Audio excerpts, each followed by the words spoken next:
Sim, meus senhores, eu acredito no romance, mas acredito apenas naquele que é feito com o sangue e não com o cérebro unicamente, ou com um caderninho de notas, mas com o desespero e a alma doente do seu autor, aquele que foi criado com as vísceras, com os ossos, com o corpo inteiro, aquele que foi feito como que se escarra sangue contra a vontade e como quem lança à face dos homens uma blasfêmia.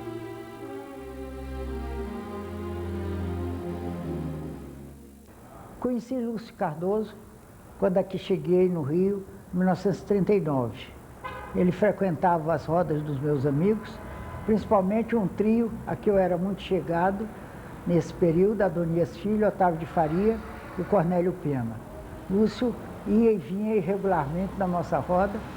Nós costumávamos nos encontrar num café gaúcho, que tinha na antiga Rua Senador Dantas, e discutíamos literatura, cinema, embora não discutíamos política, senão esporadicamente, porque nós todos éramos completamente diferentes, cada um na sua ideologia.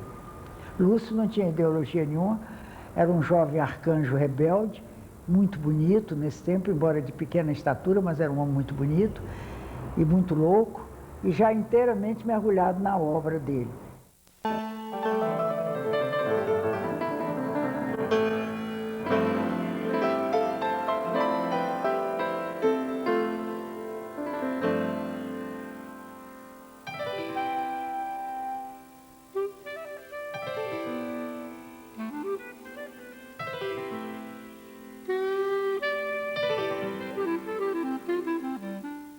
Década de 30 e depois a década de 40 são quase 2 décadas de grande predomínio do romance nordestino.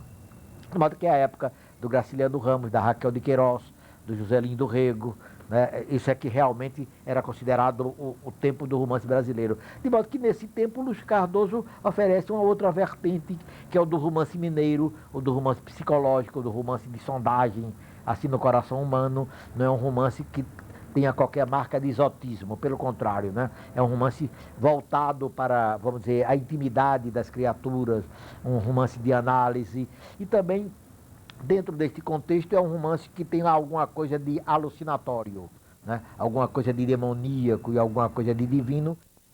De vez em quando, ele desaparecia por um fim de semana, desaparecia por uma semana misteriosamente, e quando a gente perguntava, por onde você andou, menino? Ele dizia, andei no inferno. Esta noite dormi mal, perturbado por esquisitos sonhos e pressentimentos. O medo de estar faltando ao meu destino causa-me a mesma impressão torturante de que me acho separado de coisas que julgo essenciais. O romance me falta, e é uma necessidade quase física que me põe doente, sobressaltado, infeliz e sem gosto para fazer alguma coisa. No fundo, sentimento de que devo realizar alguma coisa que ainda não foi feita e para a qual tenho tempo limitado.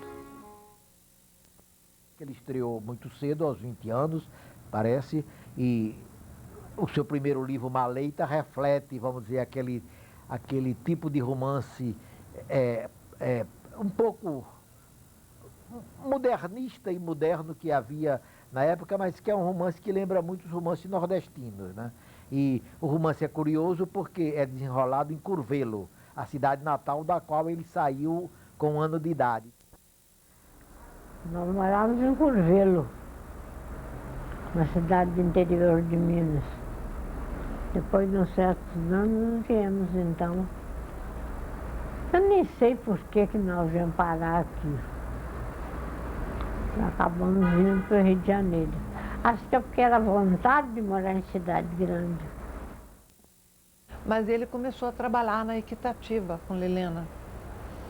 E eu perguntei um dia o que ele fazia lá, e ele disse que era só para lamber selo.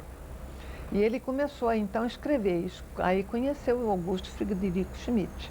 Então ele evolui desse realismo social de Maleita, no começo da década de 30, para o suprarrealismo ou transrealismo de A Luz no Subsolo, para chegar à plenitude da novela as duas obras-primas dele, que são Desconhecido e Mãos Vazias. Eu acho duas novelas absolutamente geniais, magistrais.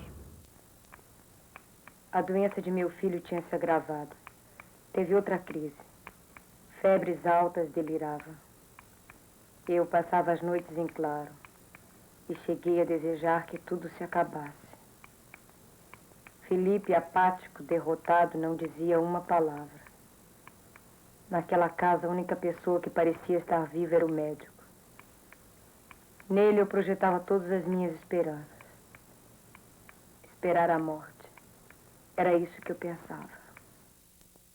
Depois ele publica, já no fim da maturidade, a crônica da Casa Assassinada, por causa da solicitude de Valmir Ayala, que o ajudou muito a rever o texto, organizar o texto, e esse é realmente o grande romance da sua plenitude, o grande romance da maturidade literária, a crônica da Casa Assassinada, que confirma a sua vocação de introspectivo, de homem de vida interior, de sondagem das profundezas humanas.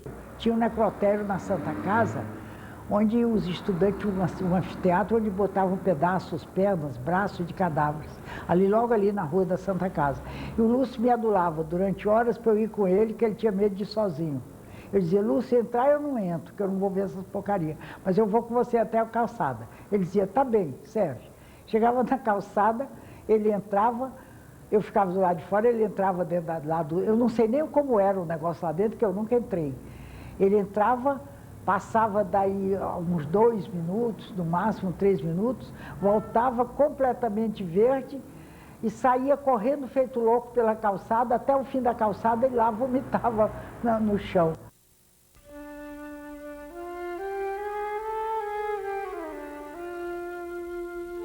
Tédio dos sábados no Rio, o encontro permanente dos amigos em melancólicos bares, onde escorre incessante uma fauna noturna e desprovida de energia.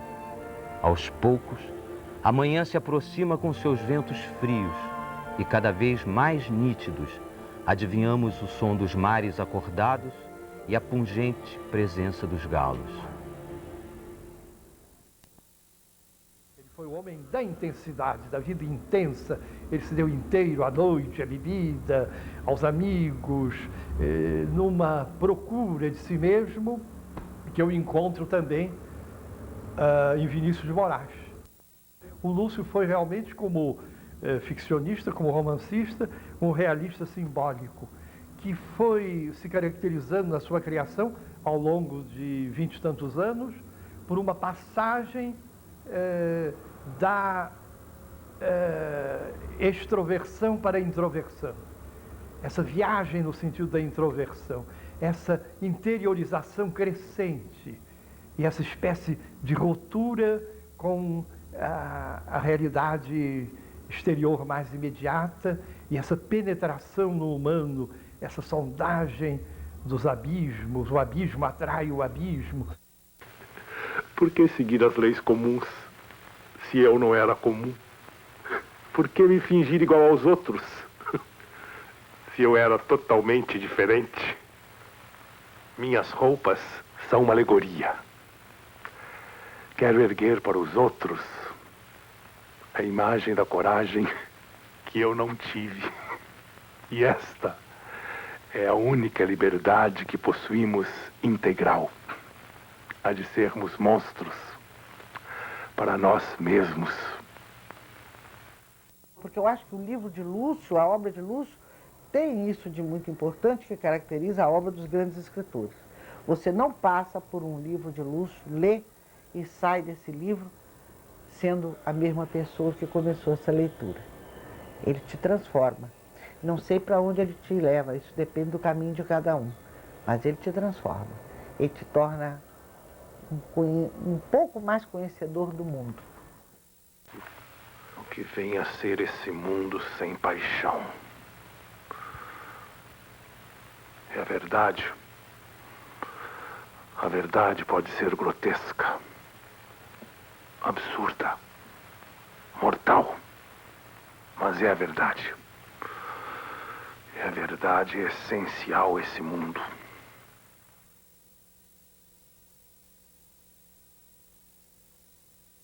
Lúcio Cardoso não foi só, exclusivamente, um grande escritor, um grande prosador e um grande romancista. Inclusive porque as novelas dele, o Lúcio Cardoso foi talvez o melhor escritor de novelas literárias que há no Brasil. As novelas dele, como A Professora Hilda, O Desconhecido, Inácio, Anfiteatro, né, são como novelas, peças literárias perfeitas, textos perfeitos. Ele tinha a noção do tempo, ele tinha a noção da economia do gênero, como poucos escritores em língua portuguesa, né? Além disso, todos nós sabemos que ele foi também, com a sua grande multiplicidade espiritual, ele foi até um cineasta.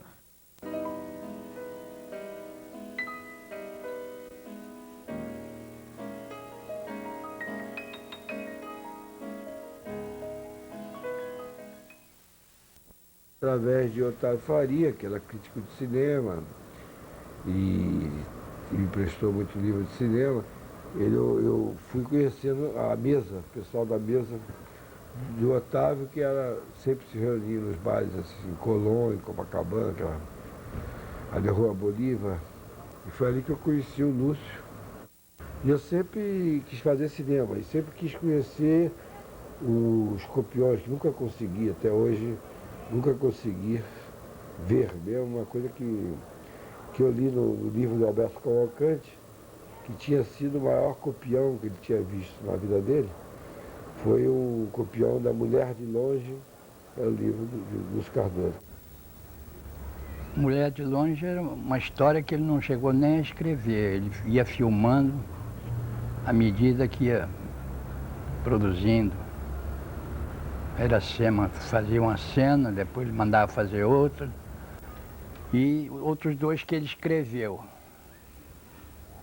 Foi Almas Adversas, que eu fui produtor. Foi lá em Congonhas do Campo.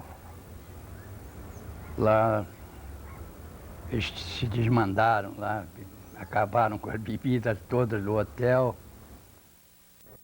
Uma personalidade muito sedutora, ele seduzia. Ele é capaz de armar qualquer tipo de festa. Vamos fazer uma festa, então ele ia na casa das amigas nossas, assim, convencia a dona da casa a fazer grandes festas. Ele estava sempre em torno de festas. Ao bar Jangadeiros, que era o reduto da boemia carioca no início da década de 60, frequentavam no Vinícius de Moraes, Tom Jobim, o início do cinema novo, Paulo César Sarraceni, essa gente toda, e naturalmente Lúcio Cardoso, onde aprontou milhões de histórias aí. Tem uma história memorável que ele um dia inventou que tinha recebido uma fortuna, comprava o jangadeiro pelo preço que fosse e decretou que todos podiam beber à vontade a noite toda por sua conta. E evidentemente era uma mentira. No dia seguinte a família do Lúcio teve que tirar ele da cadeia. Meu primeiro longa-metragem, Mãos Vazias, baseado num romance seu, homônimo, foi um exercício de liberdade que eu aprendi com o Lúcio. Não é um filme que seja literalmente a reprodução do romance, né, que o originou. É uma colagem de Casa Assassinada, do Diário, do Introdução à Música do Sangue, que ia se chamar o filme assim. Ele era uma capacidade extraordinária de fazer arte, né? Ele era um grande artista. Ele, por exemplo, Glauber Rocha e Pier Paolo Pasolini foram três pessoas que eu conheci que mais eram capazes de uma energia criadora como eu nunca vi.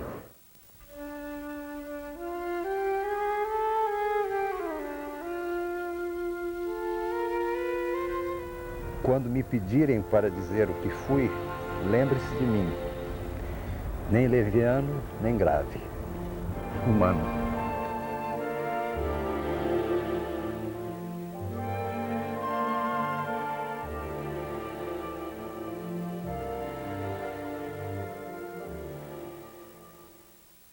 O teatro de câmera foi inventado pelo Lúcio, pelo Agostinho Olavo, que era um autor teatral também, e pelo Gustavo Doria, que era crítico de teatro.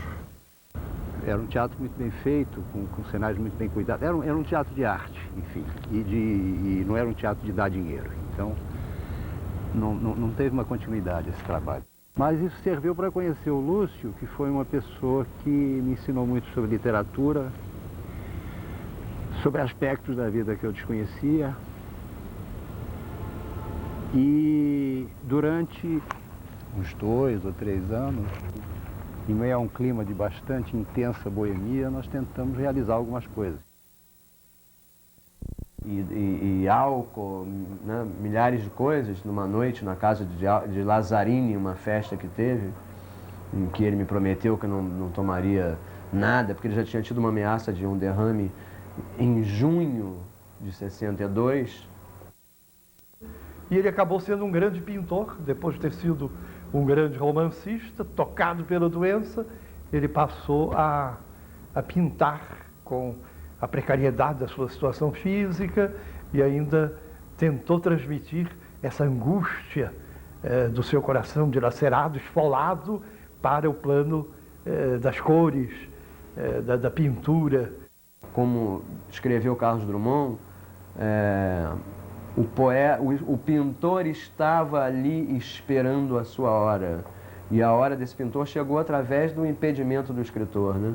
A obra de pintura do Lúcio Cardoso é a continuação da sua expressão artística e humana profunda. Você vê na pintura do Lúcio Cardoso o mesmo clima, a mesma atmosfera da sua literatura, da sua poesia e da sua vida trágica, grega, messiânica e marginal. É que o Lúcio tinha uma relação com a realidade que não me deixava supor que ele conseguisse chegar a uma idade avançada. Era daquelas pessoas que você não consegue imaginar idosos, não porque a idade seja um vexame ou uma coisa a ser evitada, senão eu não estaria aqui, mas porque são pessoas que têm uma tal intensidade na sua relação com o viver, que você só entende em estado de absoluta juventude, em estado de mocidade.